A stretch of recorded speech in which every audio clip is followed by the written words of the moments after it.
Dear student, video के इस part में मैं आपको इंस्ट्रूमेंट ऑफ फिशल पॉलिसी बताने जा रही हूँ।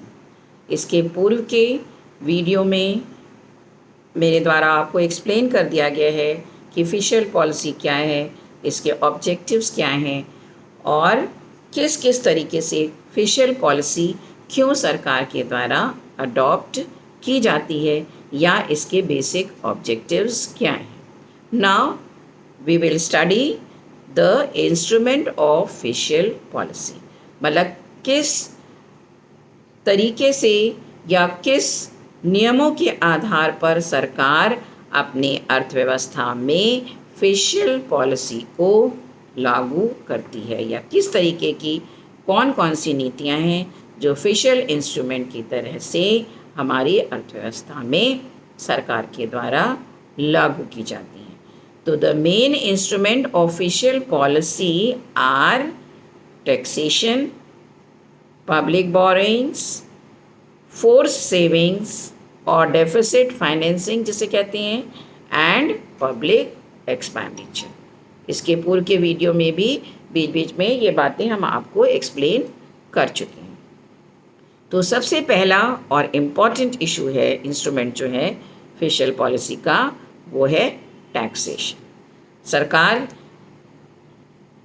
अपनी अर्थव्यवस्था की विभिन्न स्थितियों को मद्देनज़र रखते हुए कब टैक्स की मात्रा को बढ़ाना है और कितना बढ़ाना है, ये अपनी फिशल नीति में निर्धारित करती है।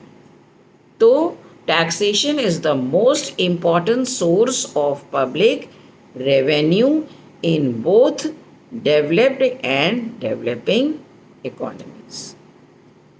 चाहे वो डेवलप कंट्री हो, चाहे अंडर डेवलप कंट्री हो या डेवलपिंग इकोनॉमी हो, सभी तरह की अर्थव्यवस्थाओं में टैक्सेशन बहुत इम्पॉर्टेंट रोल प्ले करती है as an instrument of fiscal policy.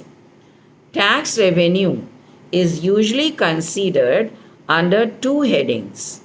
जो रेवेन्यू हमें प्राप्त होता है टैक्स से, ये या तो direct taxes on individuals and firms and indirect जो कि कमोडिटी पे, या indirect taxes on goods and services. Direct tax include tax on personal income, corporate income tax and taxes on property and wealth. Direct tax क्या होते हैं ये आप सब बहुत अच्छे से जानते हैं। इनडायरेक्ट टैक्स और commodity tax include sales tax, excise duty, custom duties, import and export, etc. While developed countries depend on direct taxes more for their tax revenue, developing countries depend more on indirect taxes. For instance, जैसे देखिए क्यों ऐसा होता है। While developed countries collect almost 70% of their total tax revenue from direct taxes, जो develop countries हैं।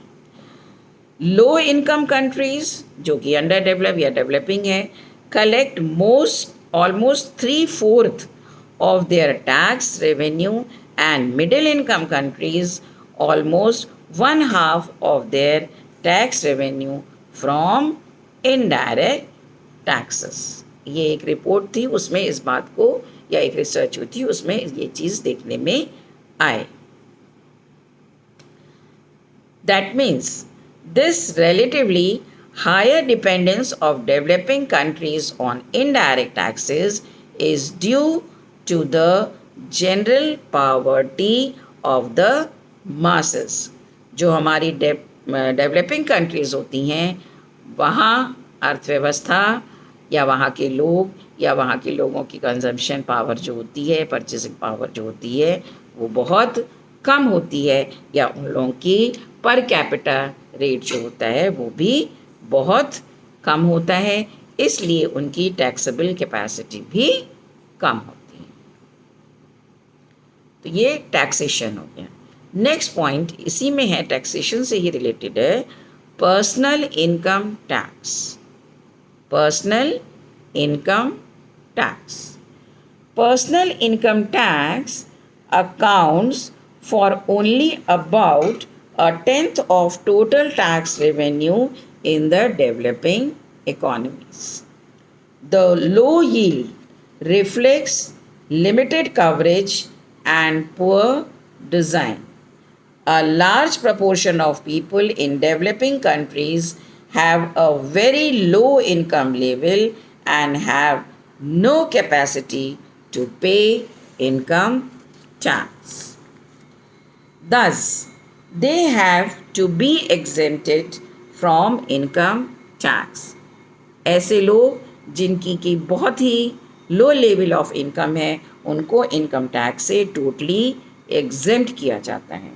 Another sizable number of people, जो next जो ग्रुप होता है, have low income level and thus a limited ability to pay.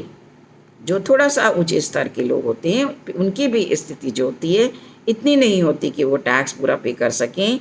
उनकी ability to पे tax जो है वो थोड़ी लिमिटेड होती है. Moreover, because of poor design, there are administrative weaknesses in the collection of income tax, and there is also widespread tax evasion. ये सब हम बहुत अच्छे से जानते हैं कि टैक्स का कलेक्शन पुअर क्लास से बहुत कम होता है, उसके बाद जो है उनसे लिमिटेड होता है, और इसके बावजूद भी हमारी इकोनॉमी में कर की चोरी होना स्वाभाविक बात है. कर वंचन, कर चोरी, लोग होर्डिंग करते हैं, अपनी इनकम को डिक्लेयर नहीं करते हैं, या अनअकाउंटेड इनकम. इन सब के कारण भी जो टैक्स का कलेक्शन होता है जितना होना चाहिए उतना नहीं हो पाता है. Next point, corporate income tax. अब देखिए कॉर्पोरेट इनकम टैक्स में क्या होता है. Such taxes are design to collect revenue from a firm's economic profit. जो फर्म्स के इकोनॉमिक प्रॉफिट होते हैं उनसे टैक्स का collection, that is corporate income tax. In practice the tax base is generally net accounting profits, gross revenue less operating cost and capital adjustment. As compared with developed countries, जो विकसित देश हैं, the share of corporate income tax in total revenue of the developing countries is much less as compared to developed countries. This is due to various reasons. ऐसा क्यों होता है? इसके बहुत सारे कारण होते हैं. जैसे the corporate sector is only a small part of the economy. जो कॉर्पोरेट सेक्टर होता है ये इकोनॉमी का बहुत छोटा पार्ट होता है. Therefore the contribution of this sector is to the total income of the government is bound to be low. दूसरा, in a bid to encourage corporate activity the government offer a wide range of incentives to the companies.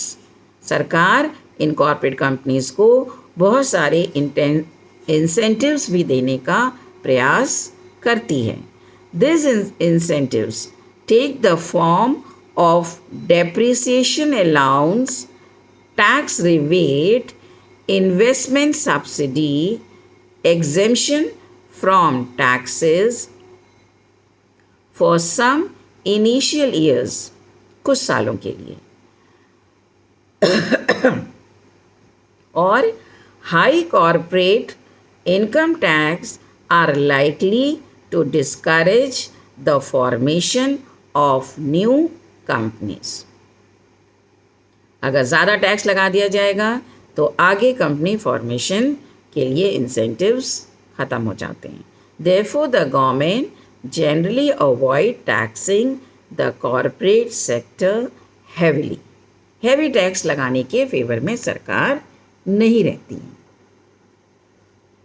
आगे देखिए, despite the above limitations, There are two strong arguments in favor of levying corporate income tax.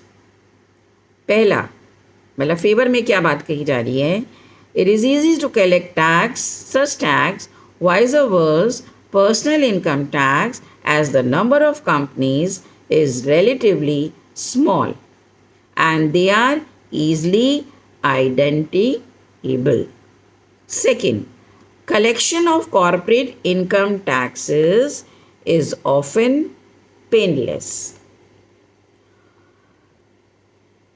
तो इन सब का देखिए, repercussion of collecting a given sum of tax direct from the companies is likely to be much less than it collects from individual.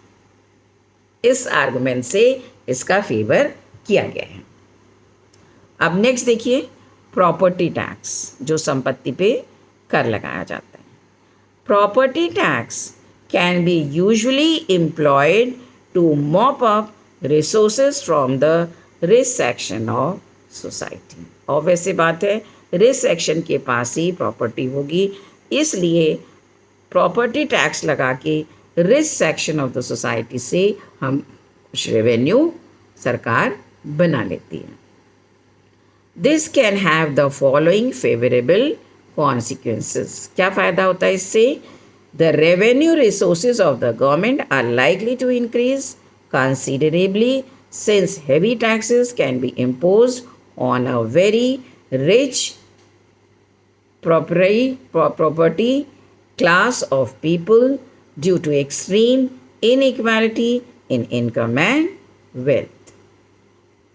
And such taxes do not generally have any adverse impact on the incentive to work, save and invest, since they are not levied on the productive activities of the people.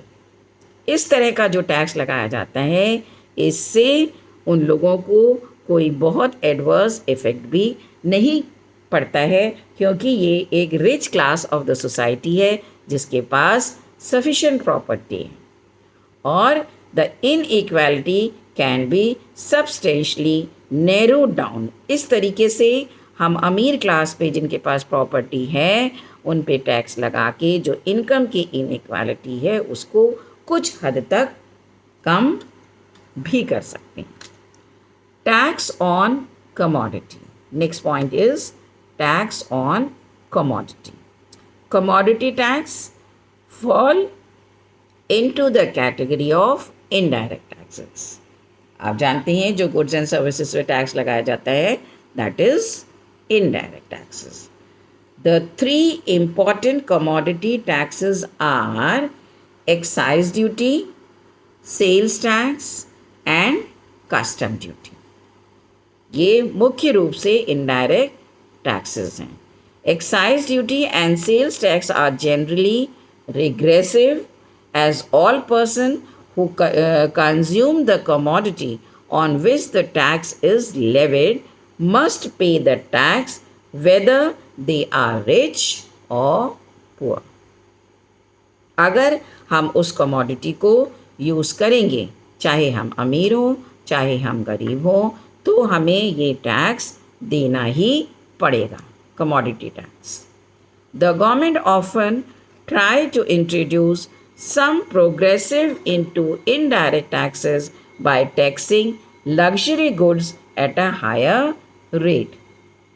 सरकार जो है वो कभी कभी कोशिश करती है कि लग्जरी आइटम पर हायर रेट से टैक्स लगा दिया जाए, क्योंकि सरकार को सभी को ये पता है कि ये जो लग्जरी आइटम है ये rich section of the society द्वारा ही खरीदा जाएगा या यूज़ किया जाएगा.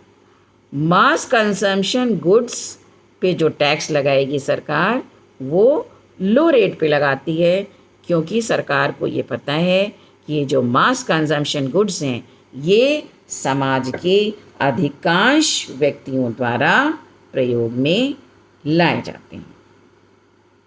तो इस तरीके से टैक्सेस ऑन कमोडिटीज़ सरकार ये देखती है कि किस कमोडिटी पर कितना टैक्स लगाने से हम अपनी अर्थव्यवस्था में या अपनी फिशल पॉलिसी के लिए या राजस्व जो है वो हम कलेक्ट कर सकते हैं।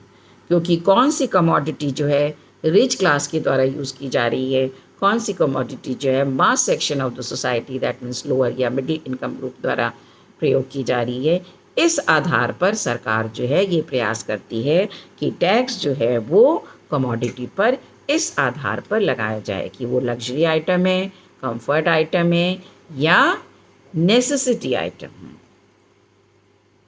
Next, public borrowing. टैक्सेशन के बाद जो नेक्स्ट एस्पेक्ट आ रहा है that is public borrowing. After taxation, public borrowing is the most important source of public revenue. हम सब जानते हैं पब्लिक रेवेन्यू का जो इम्पॉर्टेंट सोर्स है वो पब्लिक बोरोइंग भी है। It is different in nature from tax, since all borrowings from the public must be repaid. Borrowing का मतलब आज ली जा रही है, कल आप उसको repay भी आपको करना है। Repayment will require the rising of resources in future when the time comes. On account of this obligation of repayment, it is customary to regard public borrowing as merely an exercise in fundraising for the government, while taxation is the income proper. Taxation के द्वारा सरकार को जो income होती है वो एक proper income के रूप में प्राप्त होती है।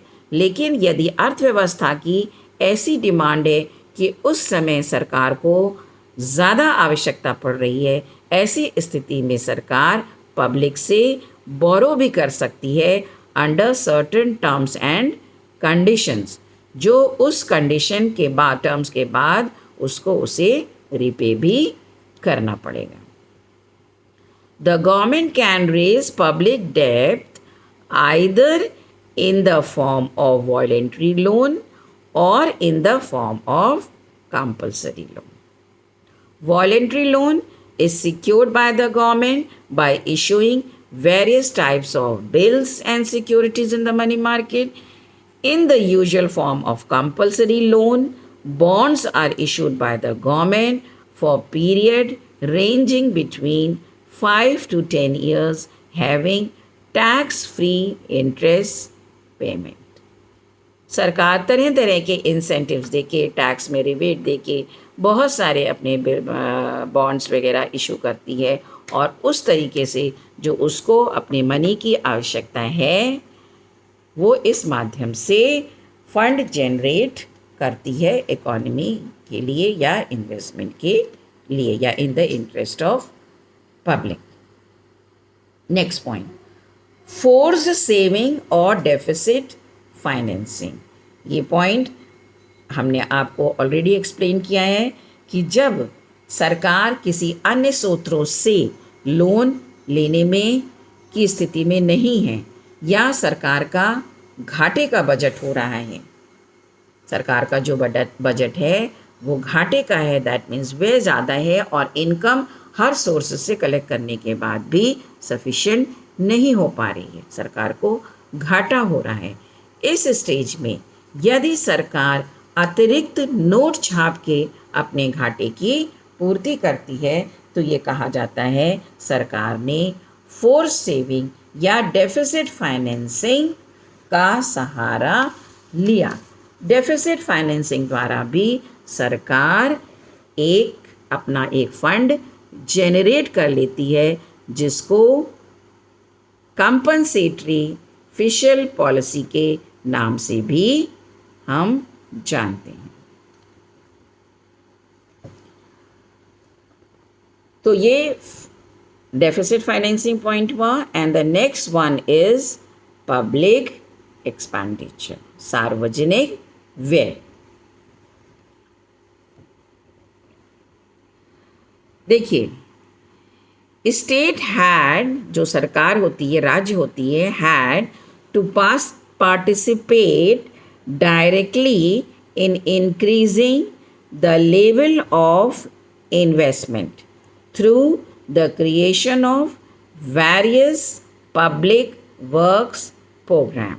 आप जानते हैं कि सरकार के द्वारा बहुत सारे पब्लिक वर्क्स प्रोग्राम्स चलाए जाते हैं, सड़कें बनाई जाती हैं, पुल बनाए जाते हैं, रेल चलाई जाती है, बहुत सारे हॉस्पिटल्स हैं, स्कूल्स हैं। ये सब सरकार के पब्लिक वर्क्स प्रोग्राम हैं जिनके माध्यम से सरकार जनता के लिए उपलब्ध साधनों को, जो जनता की आवश्यकता है, जनता को ये साधन उपलब्ध कराती है।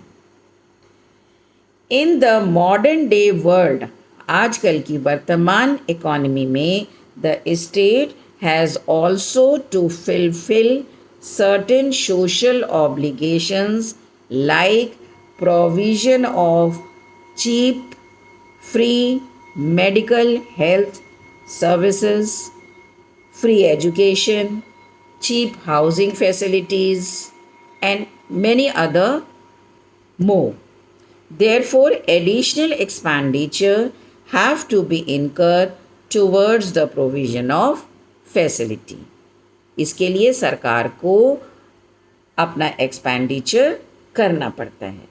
Many developed countries provide monetary assistance to unemployed person. जो बेरोज़गार व्यक्ति हैं उनको बेरोज़गारी भत्ता भी सरकार के द्वारा प्रदान किया जाता है। This is known as unemployment compensation. Pension to senior citizens, आप सब जानते हैं सरकार के द्वारा जो सिटीजन्स रिटायर हो जाते हैं उनको पेंशन की सुविधा सरकार के द्वारा दी जाती है। Though most of the developing countries are not in a position to provide unemployment compensation and pension to senior citizens on account of resources. Yet, they do provide subsidized health and education facilities and cheap housing facilities. Such public expenditure undertaken on welfare consideration are continuously on the rise. सरकार का ये moral दायित्व माना जाता है कि सरकार अपनी जनता के हित में उनके वेलफेयर के लिए खर्च करे। यदि वो किसी तरीके से उनको अनएम्प्लॉयमेंट या बेरोज़गारी भत्ता या पेंशन नहीं भी दे पा रही है due to the shortage of fund, तो एटलीस्ट उनको एजुकेशन, हेल्थ आदि उनकी बेसिक नीड्स जो हैं जीवन की, उनको पूरा करने के लिए सरकार को प्रयास करना चाहिए और जनता की भी सरकार से यही अपेक्षा रहती है। तो इन्हीं सब पॉइंटों को मद्देनज़र रखते हुए सरकार एक वेलफेयर स्टेट इस्टेब्लिश करने के दृष्टिकोण से अपनी फेशियल पॉलिसी बनाती है, डेवलपिंग कंट्रीज़ में और अंडर डेवलप्ड कंट्रीज़ में। फेशियल पॉलिसी का अपना एक विशेष महत्व है। तो इसके साथ ही आपका ये facial policy, what is facial policy, क्या है, इसके ऑब्जेक्टिव क्या हैं, इसके इंस्ट्रूमेंट्स क्या हैं, हाउ इट हेल्प्स, इसका क्या रोल है इकॉनमी में, यहाँ पे आपका ये पोर्शन कंप्लीट हो जाता है। इस उम्मीद के साथ कि आपको बहुत अच्छे से समझ में आया होगा। If any problem, you can comment in the comment box. Thank you so much.